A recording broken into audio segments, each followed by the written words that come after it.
रविकांत जी, हम रणनीति की बात कर रहे थे। रणनीति का एक बड़ा हिस्सा यही है जिस पर विनोद जी ने शुरुआत कर दी कि आपके इस चुनाव में सेनापति तो ठीक है, लेकिन राजा कौन होगा। अगर पंकज जी के शब्द उधार लें, हालांकि सेनापति और राजा ये लोकतंत्र के शब्द नहीं है, लोकतंत्र में तो दूसरी भाषा होती है, लेकिन मैं अगर इसी को मान लूं तो ये जो इससे क्या कांग्रेस बच रही है, कांग्रेस देर करना चाहती है, आखिरी मौके के लिए इसने सरप्राइज बचा रखा है, ये भी काम करता है। अंतिम मौके पर हवा बदलने के लिए ऐसे अस्त्र शस्त्र भी बहुत अच्छे से काम आते हैं। या आपको लगता है नहीं, ये 2024 की तैयारी है, इसलिए माहौल तो पूरा बनाया जाएगा, लेकिन प्रियंका गांधी यहाँ पर उस तरह से दांव नहीं लगाएंगे, दांव नहीं खेलेंगे, या कांग्रेस दांव नहीं खेले। देखिए, बिल्कुल आप ठीक कह रहे हैं। मुझे भी यही लगता है कि अभी उस पूरे माहौल को बना करके और उन परिस्थितियों को देखने की कोशिश हो रही है कि उत्तर प्रदेश का जनमानस कितना बदल रहा है कांग्रेस के पक्ष में। और हो सकता है कि अगर स्थिति अच्छी बनती है तो आखिरी में मुझे लगता है कांग्रेस ये जोखिम ले सकती है और उसे लेना भी चाहिए कि वो प्रियंका गांधी को बतौर मुख्यमंत्री का चेहरा वो पेश कर सकती है। उससे होगा ये कि जो मतदाता बीजेपी को वोट नहीं करना चाहता है और वो दूसरे ऑप्शन के रूप में सपा को भी नहीं पसंद कर रहा है, मुझे लगता है कि उसके लिए कांग्रेस एक बड़ा ऑप्शन हो सकता है। पिछले 32 साल से उत्तर प्रदेश में कांग्रेस शासन में नहीं है, 3 दशक से ज्यादा हो गए। और हालात ये थे कि पिछले अगर आप 2-3 साल को छोड़ दें कि उस समय के पहले कांग्रेस दफ्तर में भी कोई रौनक नहीं होती थी, कोई रैलियां नहीं दिखती थी, उस तरह से कोई सक्रिय कार्यकर्ता भी नहीं होते थे।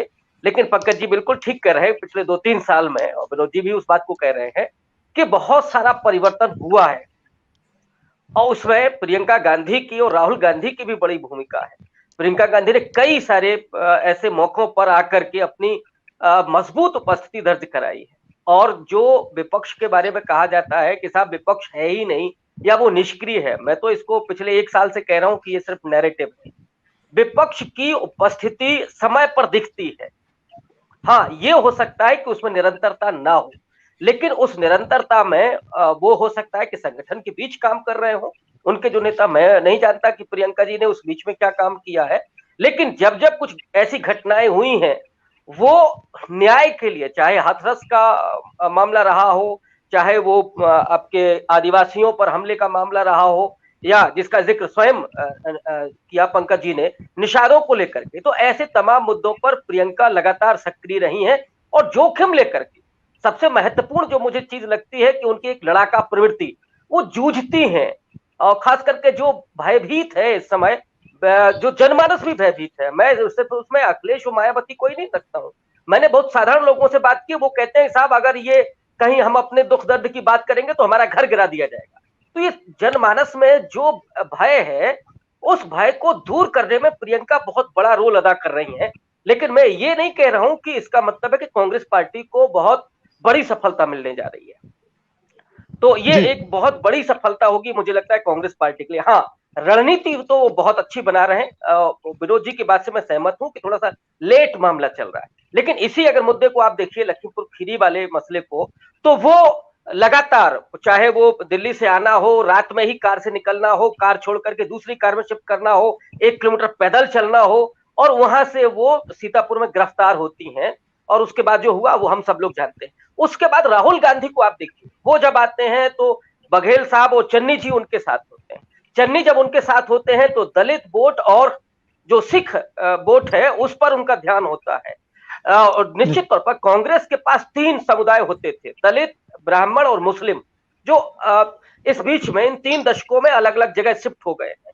कांग्रेस का पहला जो मुझे लगता है इस समय उद्देश्य लग रहा है कि वो दलितों के बीच ज्यादा जाने की कोशिश कर रहे हैं। चन्नी को जब उन्होंने बनाया तो वो शायद उनको एक मास्टर स्ट्रोक लगा, और उसको लगातार, चाहे वो उत्तराखंड में भी हरीश रावत ने कहा कि मुख्यमंत्री हम दलित बनाएंगे, तो ये जो दलितों के बीच जाने की, या वाल्मीकि बस्ती में जाकर के झाड़ू लगाना हो, अभी मैं उनके औरतों का वीडियो देख रहा था, वो कह नहीं साहब हम प्रियंका गांधी को वोट करेंगे।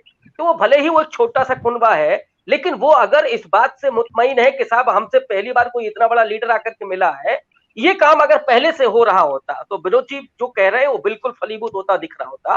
तो ये जो चीजें हैं, रणनीति बहुत अच्छी बना रहे हैं कांग्रेस के लोग इस समय, जी और वो बड़े जुझारू लोगों को लेकर के आ रहे हैं उस जोखिम के साथ के कांग्रेस पार्टी पर ये आरोप लगेंगे, चाहे वो कन्हैया कुमार आ रहे हो, जिग्नेश हो, स्वयं पंकज श्रीवास्तव जैसे जुझारू पत्रकार हो, तो ऐसे लोगों को कांग्रेस पार्टी अब लेकर के आ रही है। और राहुल गांधी जिस बात को कह रहे हैं कि साहब हम लड़ाई लड़ेंगे, वो किसके खिलाफ? सीधे आरएसएस के खिलाफ।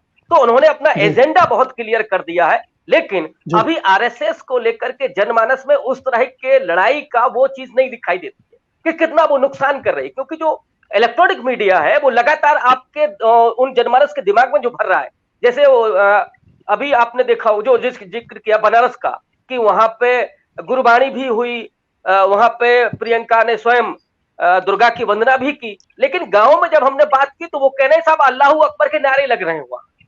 तो ये जो जी चीज है जो इलेक्ट्रॉनिक मीडिया खेल कर रहा है, उसमें मुझे लगता है कि चुनौती अभी है कांग्रेस के सामने। जी लेकिन रणनीति अच्छी बना रहे हैं, वो काम अच्छा कर रहे हैं, लेकिन मुझे जी लगता है कि जनमानस जो है इस समय बीजेपी को हटाने के लिए वोट करेगा, और उसके लिए उसने एक विकल्प को तलाश रखा है। सत्य हिंदी का ऐप डाउनलोड करें गूगल प्ले स्टोर पर।